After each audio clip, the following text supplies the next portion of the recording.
Pai, do Filho e do Espírito Santo. Amém. Louvado seja nosso Senhor Jesus Cristo. Para sempre seja louvado. Podem sentar.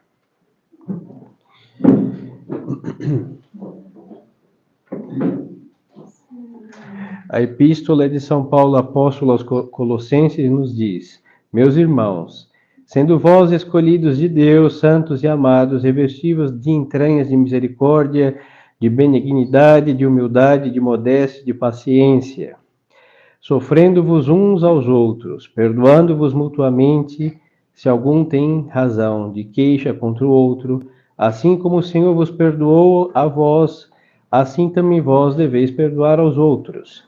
Mas, sobre tudo isto, tende caridade, que é o vínculo da perfeição, e triunfe em vossos corações a paz de Cristo, a qual também vós fostes chamados para formar um só corpo. E sede agradecidos.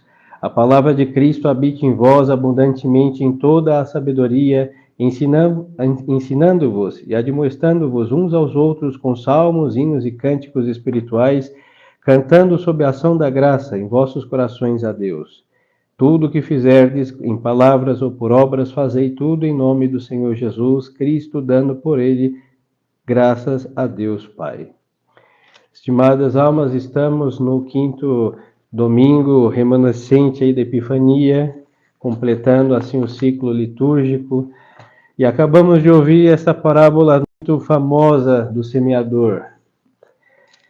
Aqui o padre vai explicar essa parábola seguindo os padres da igreja, de modo específico Santo Agostinho, no que ele explicou em parte, porque ele falou muito sobre o tema.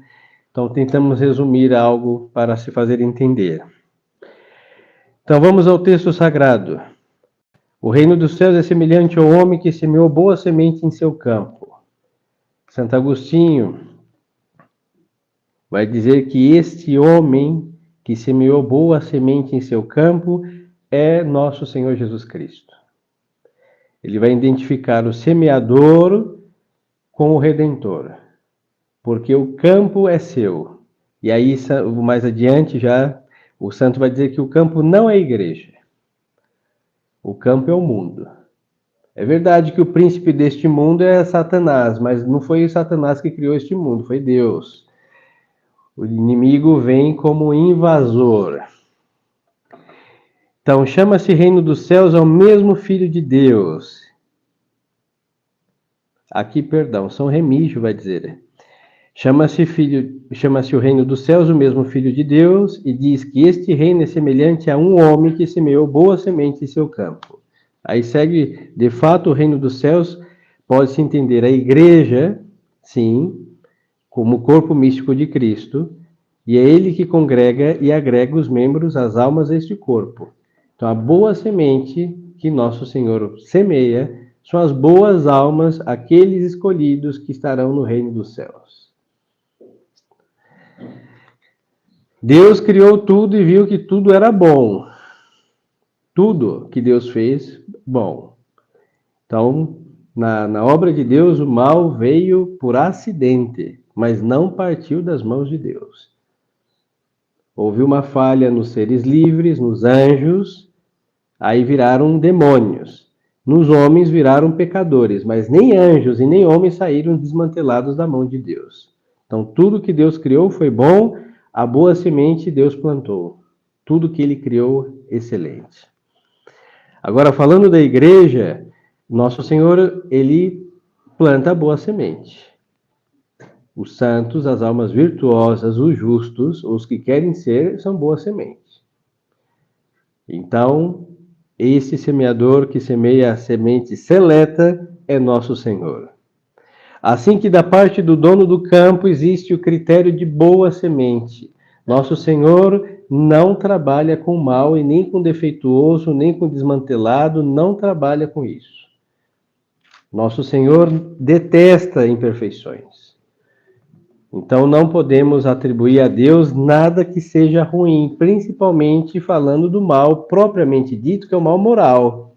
O mal físico é um mal, mas em certo aspecto. Agora, o mal moral, o pecado, não, que é o mal por excelência, jamais procede das mãos de Deus, nosso Senhor. Então, a má semente, pecador, seja o anjo, prevaricador, seja o homem, não foi o que Deus fez.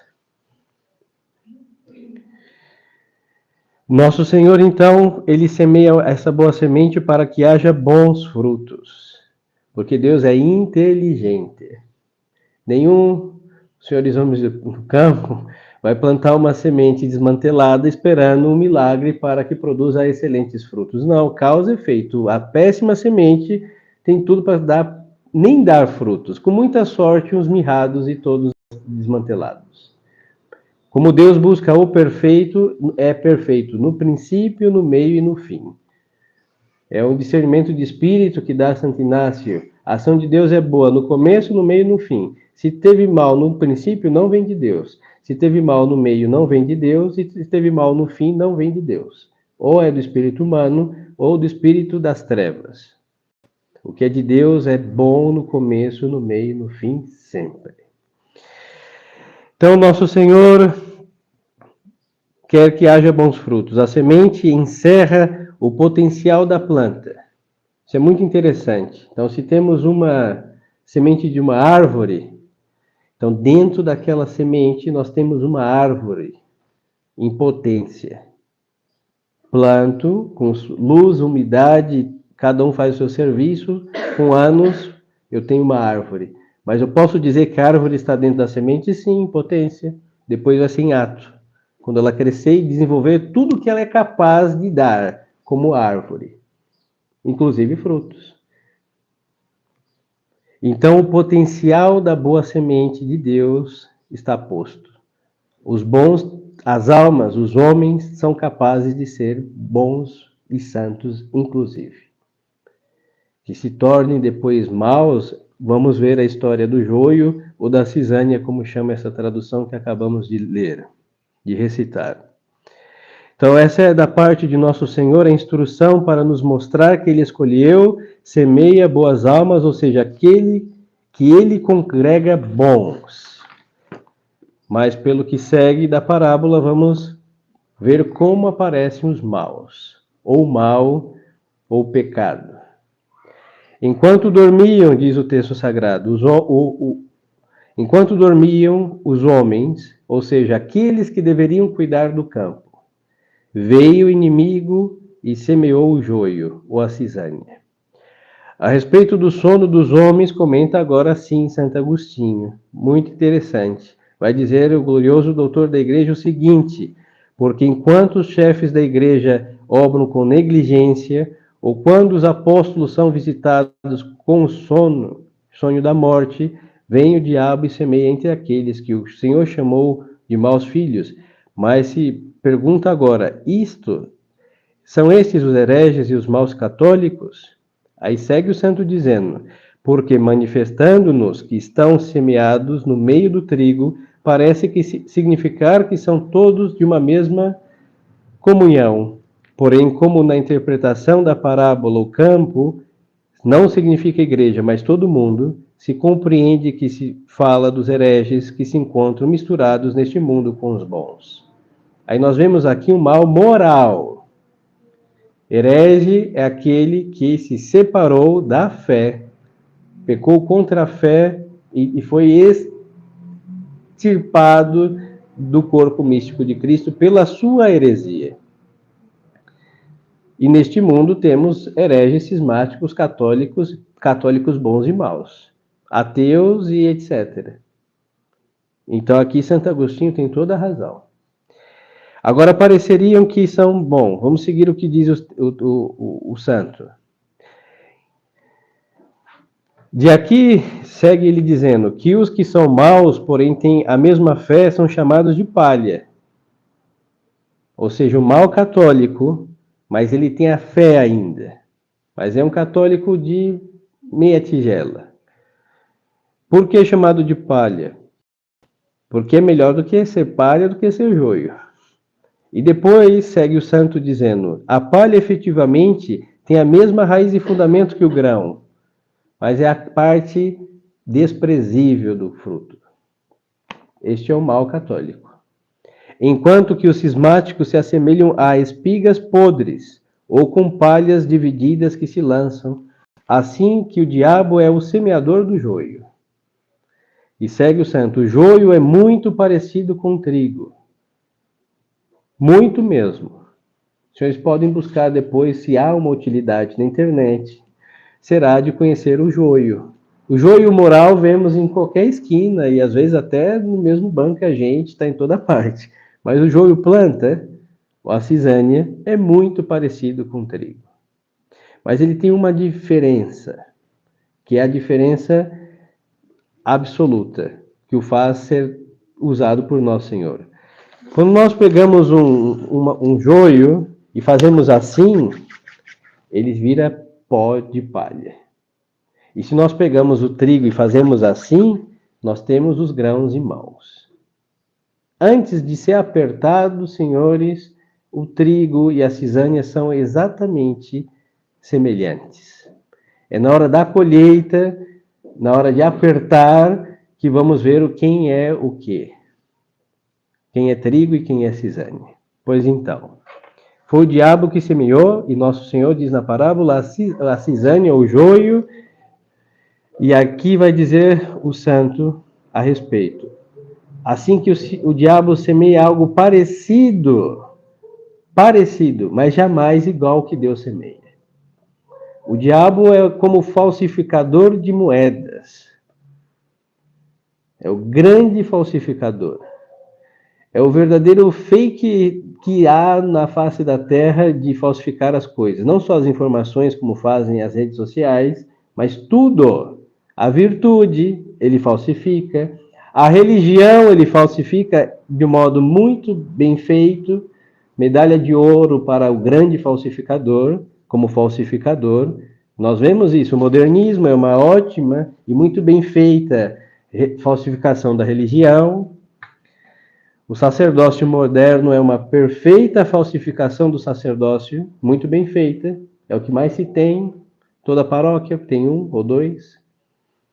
O Vaticano II é uma grande falsificação de um concílio, enganou o mundo inteiro até o dia de hoje, mais de 60 anos assim. Os hereges e cismáticos também, de tal modo que tem gente que nesta confusão da igreja, na igreja, enxergue mais o cismático como católico do que o católico, que ficam aí postando frases de santos que não são santos, também foram falsificados por Satanás, os santos lá, entre aspas, da Rússia, cismáticos. Não existe santidade no cisma, mesmo que o corpo esteja incorrupto. O diabo é muito experimentado em falsificar corpos incorruptos também. Acutis,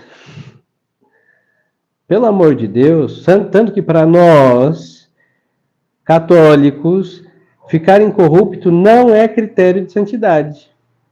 Lamentem dizer isso para os senhores, que tem uma mão, um braço de santa tal e qual. Ela é santa porque foi canonizada pela igreja, mas não é porque ela está incorrupta ou ele está incorrupto que é santo, hein? No Tibete tem corpos incorruptos. Na igreja cismática ortodoxa, grega ou qualquer uma delas, autocéfalas, tem um monte de corpos incorruptos. Aí vocês vão dizer que aquele Buda é santo? Ou que o cismático herege só porque o corpo dele está fresquinho, há alguns 300 anos ele é santo? Não, o diabo, meu amigo, pode sem suar a ponta do chifre e manter um corpo incorrupto, sem nenhum problema. Agora, fazer milagres, virtudes heróicas, é outra coisa que ele não consegue fazer. Aí a santidade se vê por virtudes e não por corpos incorruptos. É um grande falsificador. Mas, por outro lado, Deus mantém corpos incorruptos? Sim. Deus que estabeleceu a igreja? Sim. Então, o diabo parte.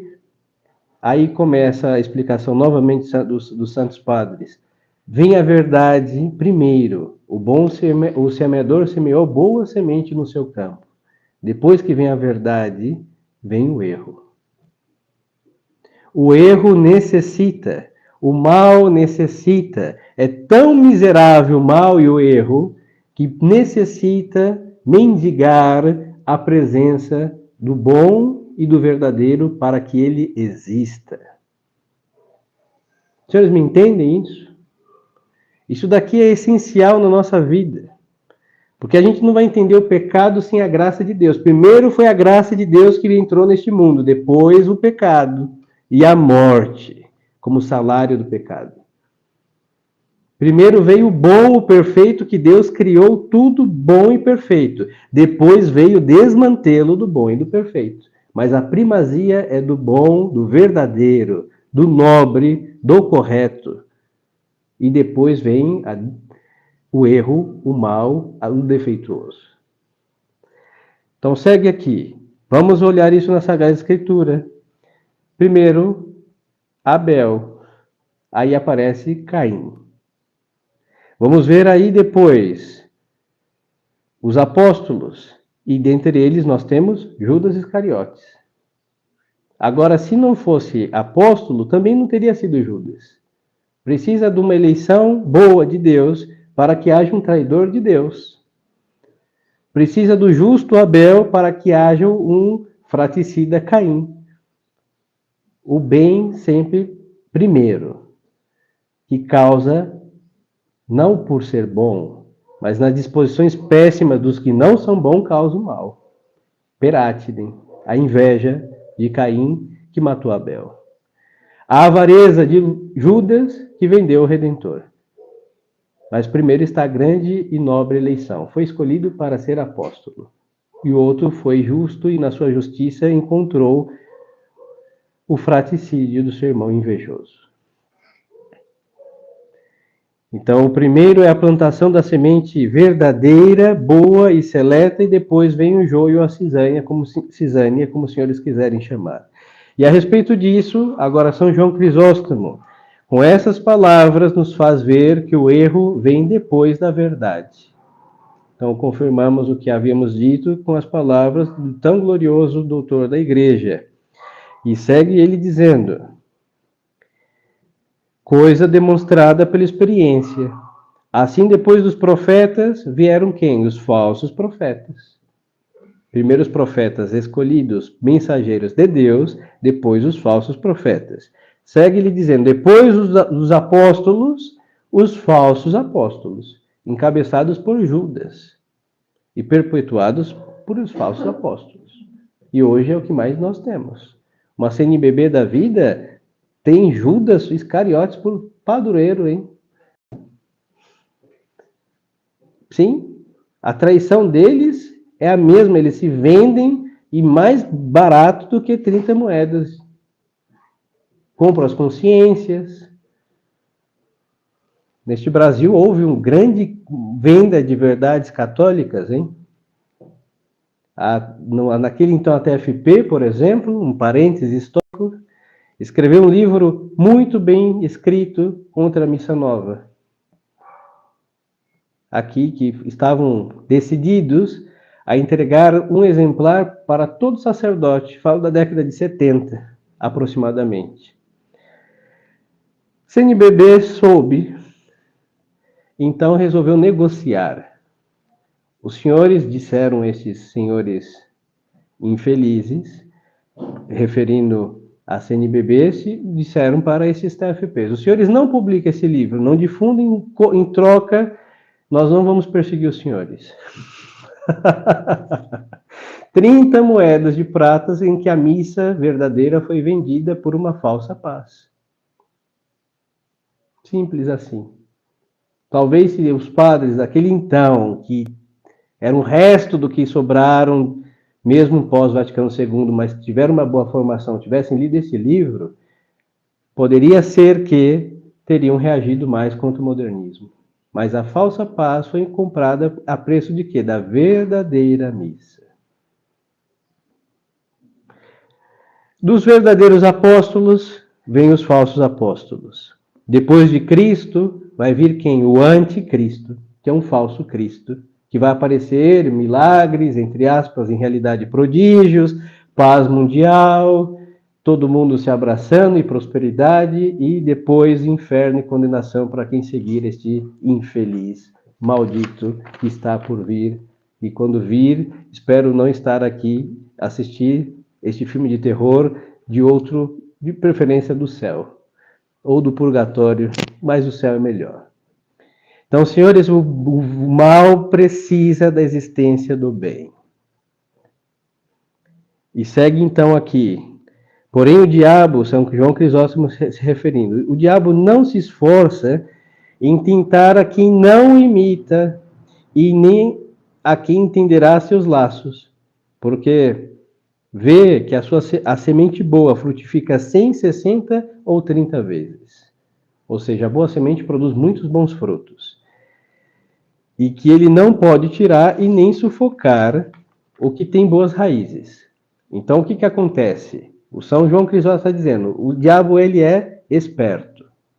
Ele vê que Deus botou uma boa semente e que não tem inferno que possa prejudicar essa boa semente. Não tem. Essa história dos bons, essa história dos santos, Diocleciano pôde acabar com a igreja? Não conseguiu. E, senhores, o Império Romano é muito mais poderoso do que algumas senhoras, alguns senhores, várias crianças numa catacumba. Por favor. E ele conseguiu, com seu exército, extirpar o nome de Cristo? Não conseguiu. Por quê? Boa semente.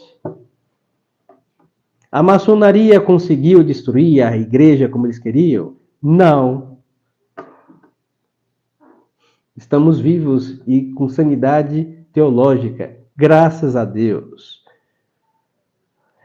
Então o diabo, sendo esperto, ele não é tão lesado como parece ser, por isso ele vale de outro engano, confundindo sua própria semente, vestindo as suas obras com cores e semelhanças, que surpreendente ao que se deixa enganar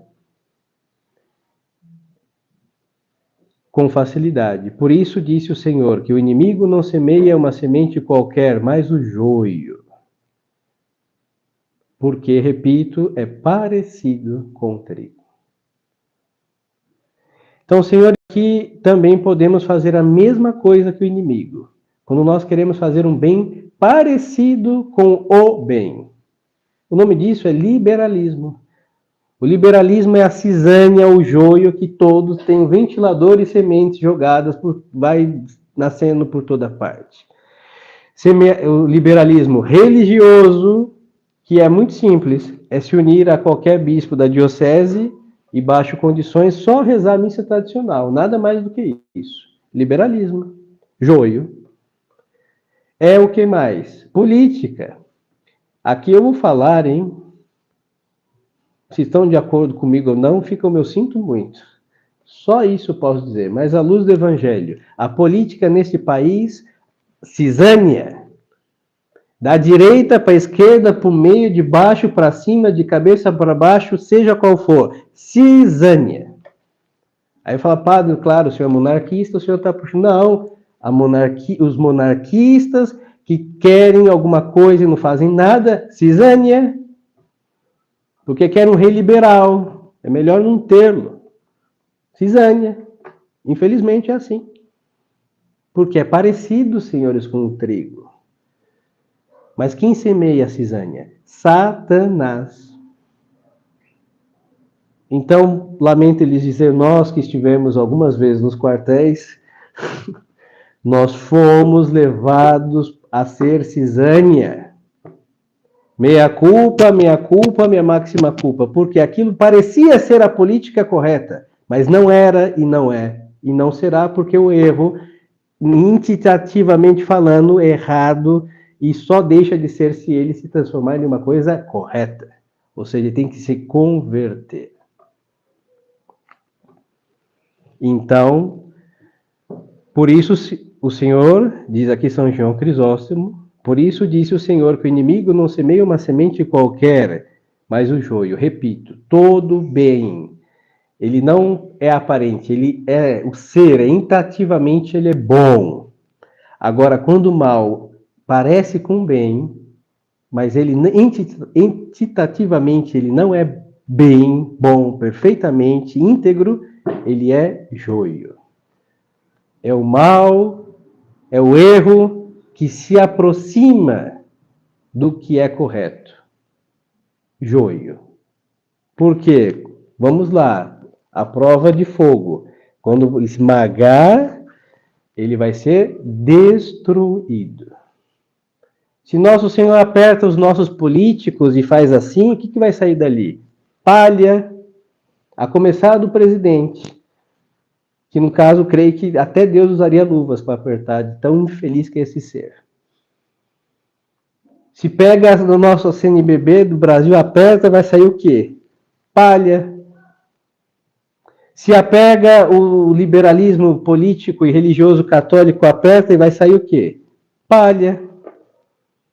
E se sair trigo, é a boa semente plantada por Deus. Se não sair nada, é um vácuo revestido de casca e dentro não tem nada, isso é joio. Isso vai ser o quê? Conclusão da parábola. Amarrado e lançado ao fogo.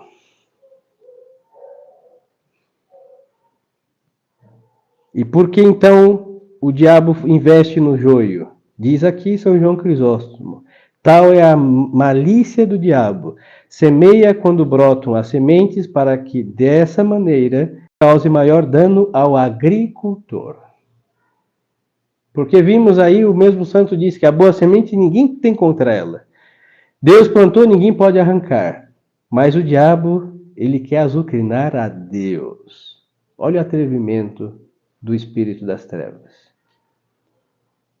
Ele quer, porque ele se levantou contra Deus.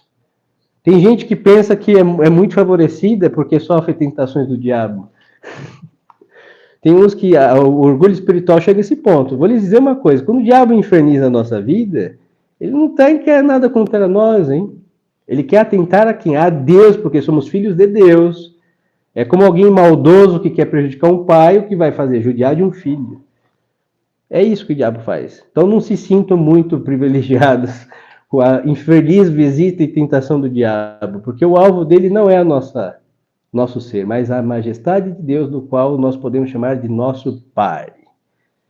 Por isso, então, o diabo vai lá e planta o joio. Sabe muito bem que Deus reconhece o que é joio e o que é trigo, mas ele quer o quê? Invadir o campo de Deus, a plantação de Deus, e tentar, sim, prejudicar o trigo. Mas contra isto que Deus plantou, vamos escrever no espelho, que Deus plantou, ninguém pode arrancar.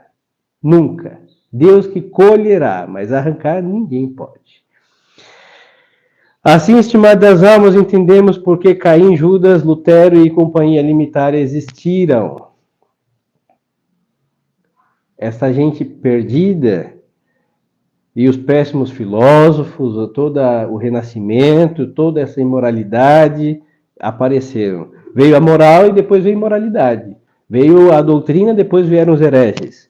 Mas é necessário, para um certo modo, porque falando da graça, existe o poder na graça. Na ordem da natureza é impossível. Joio será joio, trigo será trigo. Mas na ordem da graça, é possível que o joio se converta em trigo. É possível. É a história de todos os pecadores que se convertem. O diabo planta para infernizar os bons e a Deus, e Deus, na sua onipotência, converte, falando de gente, aquele joio em trigo. Quantos inimigos da igreja se converteram em infiéis? Muitos. Então nós vemos que há um poder de Deus de transformar estes maus em bons. Então, senhores, por isso não podemos nos assustar que na igreja exista gente deplorável, sim, e muitas foi o demônio que colocou.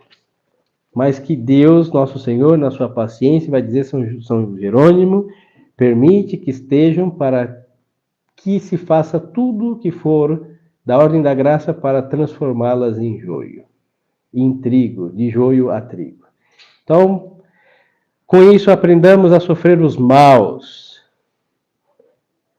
O outro aspecto que vai explicar um dos outros padres vai ser o seguinte: o trigo convivendo com o joio, a cisânia, dá, pela sua nobreza, integridade, a possibilidade do outro se converter em trigo. Aí vemos o que? A bondade de Deus, que vai dar o tempo dos maus, todos, o tempo mais que suficiente de se converterem. Então nós temos que sofrer os maus por, inclusive, caridade, buscando a salvação dos maus. Isso não quer dizer que vamos cruzar nossos braços, vamos ficar bem plantadinhos, esperar que a cisânia nos sufoque. Não. Voltando e insistindo, o que Deus plantou ninguém pode prejudicar, mesmo que a abundância de cisânia ou de joio seja tal, como vemos hoje neste mundo. Os maus polulam a face da terra, e os bons são contados a dedo, mas o que Deus plantou, a quantidade de maus não pode sufocar os bons. Então temos isso presente, essa é a visão que nós devemos ter, sobrenatural, inclusive da crise na igreja.